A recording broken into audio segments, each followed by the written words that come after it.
1000 ans avant, le roi David, inspiré par le Saint-Esprit, donne les détails avec exactitude de la crucifixion dans le psaume 22.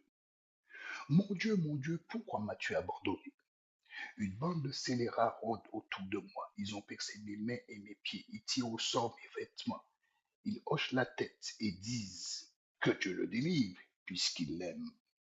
Sur cette croix, Jésus accepte d'être malédiction pour le salut des humains. Selon qu'il est écrit, maudit soit celui qui est attaché sous le bois, accomplissant par là même l'acte rédempteur de l'agneau de Dieu qui ôte le péché du monde, accomplissant parfaitement Ésaïe chapitre 53. Jésus rendit l'esprit en poussant un grand cri qui fera dire au centenier présent, certainement celui-ci était fils de Dieu. La garde du Sanhédrin est postée devant le tombeau où est déposé le corps de Jésus. Le dimanche matin, la garde est témoin de quelque chose d'inouï. Ils ont vu descendre du ciel un ange de lumière rouler la pierre qui bloquait l'entrée du tombeau.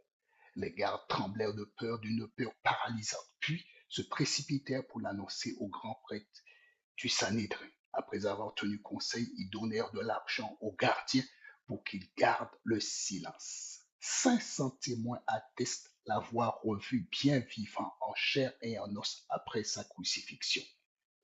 Il devait souffrir avant de rentrer dans la gloire. Les écrits bibliques le démontrent très clairement. Ce n'est plus le temps d'attendre sa venue. Il est déjà venu. C'est son retour qu'il faut désirer. Jésus lui-même dit au peuple dont il est issu, vous ne me verrez plus désormais jusqu'à ce que vous disiez, béni soit celui qui vient au nom du Seigneur. Le paradis, pour y accéder, il faut le pardon des péchés. Il faut être purifié. Il faut la réconciliation avec le Père céleste.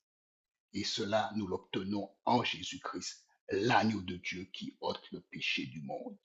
Le paradis ne s'obtient pas par le mérite ni par l'argent. Il s'obtient gratuitement en croyant en Jésus-Christ. C'est en l'acceptant dans votre vie comme sauveur personnel. Vous obtenez l'accès au ciel.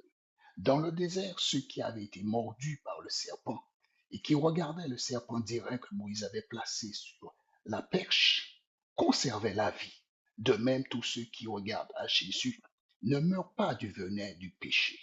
Car le salaire du péché, c'est la mort et le don gratuit de Dieu, c'est la vie éternelle en Jésus-Christ. Acceptez Jésus-Christ comme Sauveur et Seigneur